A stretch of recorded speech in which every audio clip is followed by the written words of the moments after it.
छत कंप्लीट होने के करीब पहुंचती है तो वो गिर जाती है नीचे। और जनूबी पंजाब में हम लोग मौजूद हैं आज, तो चलिए आपको दिखाते हैं कि कौन सा शहर है।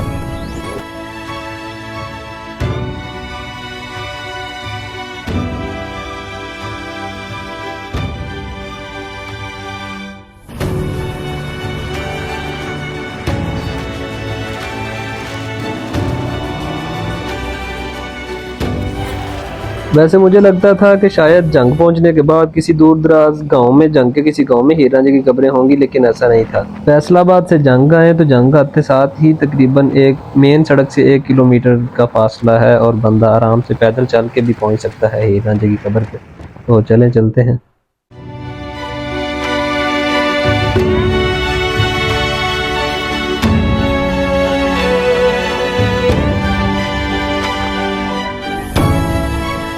अस्सलाम वालेकुम जी।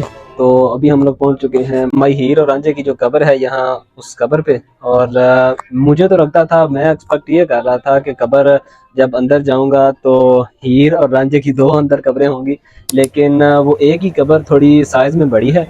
और जब मैंने वो वहाँ पे एक बंदा खड़ा था उससे मैंने पूछा तो वो उसने बताया कि ये माई हीर और रांझा दोनों की एक ही कब्र है। तो उस बंदे से मैंने पूछा कि इसकी क्या वजह है, तो उस बंदे ने तो ये मुझे बताया कि ये दोनों यहाँ पे आए और इनकी ये ख्वाहिश थी या दुआ इन्होंने की अल्लाह ताला से कि हमें एक ही जगह पे मरना नसीब हो। और वो ज़मीन ऐसे फटी है और वो अंदर चले गए हैं और ज़मीन बंद हो गई और वहां पे उनकी कब्र बन गई है। क्या बोला तूने? तो रुको जरा, सबर करो। मज़ार की छत भी नहीं थी। मैंने पूछा इसकी छत क्यों नहीं, तो वो कह रहा था कि ये छत इन्होंने अल्लाह ताला से रहमत मांगी। तो अब जब भी हम लोग ये छत बनाने की कोशिश करते हैं या जब भी वो छत कंप्लीट होने के करीब पहुंचती है तो वो गिर जाती है नीचे। ये सब क्या देखना पड़ रहा है? अच्छा है मैं अंधा हूँ। रांझे की कहानी अगर हम बात करें तो इनकी कहानी भी बड़ी थोड़ी अजीब सी है। दो तरह के वर्जन हैं हिस्ट्री के। एक वर्जन तो जो आम मशहूर है उसी पे हम आज जरा बात करेंगे। बचपन से हम लोग जो कहानी सुनते आए हैं वो कुछ इस तरह से है कि हीर और रांझा रांझा यहाँ करीब ही एक मुकाम है जिस दरिया के करीब तख्त हजारा। रांझा वहाँ का रहने वाला था, हीर जो थी वो जंग की रहने वाली थी और इसका ताल्लुक सयाल कबीले से था या सयाल फैमिली थी जो उससे ताल्लुक रखती थी। तो बस किसी तरह से हीर रांझे ने एक दूसरे को देखा और देखने के बाद मोहब्बत हो गई और उसके बाद वक्त गुजरता गया। रांझे की जो फैमिली थी जिम्मेदार थे वो लोग, और रांझे का बाप जब तक जिंदा था, बाप के जिंदा होने तक वो वंजली या बांसुरी कह लीजिए वो बजाता और आवारागर्दी करता रहता सारा दिन, के पैसे में याशी करता। तो जब माँ बाप दोनों फौत हो गए तो फिर घर में भाइयों के साथ भी झगड़ा रहता कि तू कोई काम नहीं करता। तो काम वगैरह करने की बजाय उल्टा उसने रांझे ने कहा कि आप मुझे मेरी जायदाद या ज़मीन का हिस्सा दे दीजिए, लेकिन वो नहीं मिला और उसे घर से निकाल दिया गया। रांझा जंग पहुंचा और बस किसी तरह से हीर को उसने देख लिया और आवारागर्दी तो करता था, घर से भी निकला हुआ था, तो बस फिर मोहब्बत हो गई। और हीर को जब पता चला कि रांझा बेरोजगार है तो उसने अपने बाप से बात करके रांझे को हीर ने अपने यहाँ मुलाजिम रख लिया भैंसें चराने के लिए। कहा यह जाता है कि 10 साल तक रांझे ने भैंसें चराई।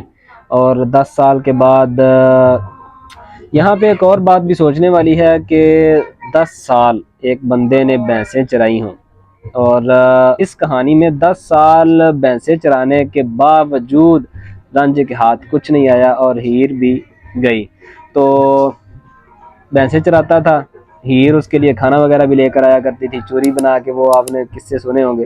तो लेकिन जब एक दफ़ा हीर का जो चाचा था जो कैदों के नाम से मशहूर हुआ, तो उसने जब देख लिया उसने हीर के बाप को बताया कि इस तरह से ये मुलाकातें करते हैं। तो हीर की शादी खेड़ों में कर दी गई। तो फिर राजा साहब जो थे इन्होंने अपने कानों में कान छुदवा लिए और जोगी बन गए। तो जोगी बनने के बाद ये दर दर पे जाके भीख मांगता, क्योंकि गुजर बसर करने के लिए ना तो कोई हुनर था, बस वो भैंसें ही चराई हीर के पीछे, ना भैंसें चराई किसी काम आई, ना कोई गल ना कोई बात। तो दर दर भटकता रहा, भीख मांगता रहा। आखिरकार ये जो हीर का घर था उसके घर तक पहुंच गया, सदा लगाई, मांगने के लिए गया था। हीर ने जब खिरात देने लगी तो उसने पहचान लिया और वो दोबारा से फिर मुलाकातों का सिलसिला शुरू हो गया। और हीर ने फिर वहाँ से हीर वापस रांझे के पास आ गई और दोनों मिलकर जंग आ गए।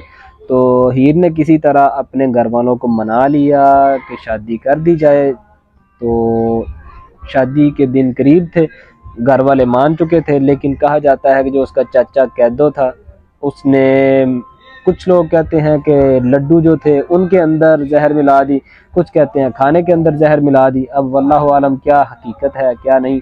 तो नतीजतन हीर जो थी उसकी मौत हो गई। रांझे को जब खबर पहुंची कि हीर को जहर देकर मार दिया गया है तो रांझा साहब भी पहुंचे, फिर वहां मौके पे देखा तो हीर मुर्दा पड़ी थी।